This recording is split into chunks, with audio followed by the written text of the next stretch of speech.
President Trump signs an executive order requiring data collection collaboration between all of the federal agencies to determine citizenship. We have a clip on this, and here it is, don't we? Are you a citizen of the United States of America? Oh, gee, I'm sorry, I just can't answer that question. And that's after spending billions and billions of dollars. There used to be a time when you could answer questions like that very easily. There used to be a time when you could proudly declare, I am a citizen of the United States. Now they're trying to erase the very existence of a very important word and a very important thing, citizenship. They're even coming after the Pledge of Allegiance in Minnesota. I'm proud to be a citizen. You're proud to be a citizen. The only people who are not proud to be citizens are the ones who are fighting us all the way. So there you have it. I mean, there you have Trump talking about this need to be able to determine whether people are citizens or not. And it makes perfect sense. He signed an executive order because obviously he hasn't succeeded with getting the question actually on the census. I wish I remember the political cartoon's name to properly attribute the person, but on Politico, there's a thing called the cartoon carousel of the week's politics summed up into a multiple of different cartoons from different viewpoints. There was a 4-panel cartoon where it's a census interviewer interviewing somebody, and it's saying, how many bathrooms do you have?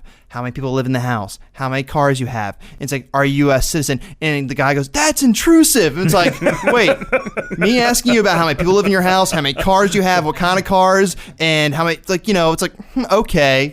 Yeah, exactly right. I have 2 things. One, I just love, I just can't get enough of how Trump is able to break down a subject in just a simple way that like people can understand it. Like that at the beginning where he talks about exactly. You can't answer if you're a citizen. Like it's like, this is how fundamental this issue is. But then 2, the fact that the government can go ahead and he can sign an executive order and they can go ahead and just pull all this data together the way like as easy as he's saying.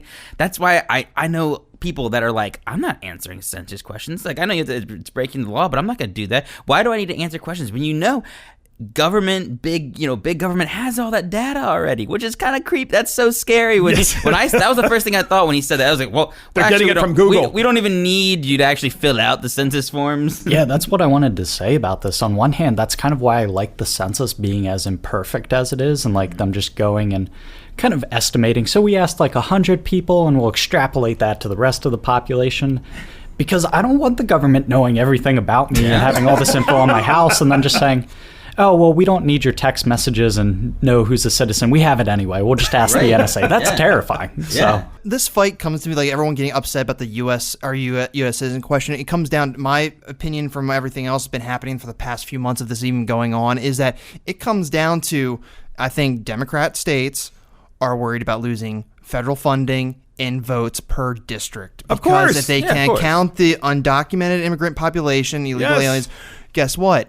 They can't count that. It means less people in those districts, which means less electoral votes for the next presidential election. If you live in a major city and you have 200,000 illegal aliens in your city and they're not counted, then obviously you're losing that opportunity to not just get the funding, as you just mentioned, but you're also losing the opportunity to have guaranteed Democrat votes. These are individuals who aren't going to be able to vote in theory because they're not citizens, but they would be counted, and therefore you're going to be able to keep a blue district blue because it's really plussed up on the blue side. And then they may be concerned, and we've talked about this on previous merging podcasts. Of districts. Well, no, I'm just saying the illegal alien populations might be moving into these districts, but the sprawl outside of the districts and people leaving in these districts where they've got overtaxation and socialist policies, maybe this shows that they're actually very concerned about that. Absolutely, I think they are too.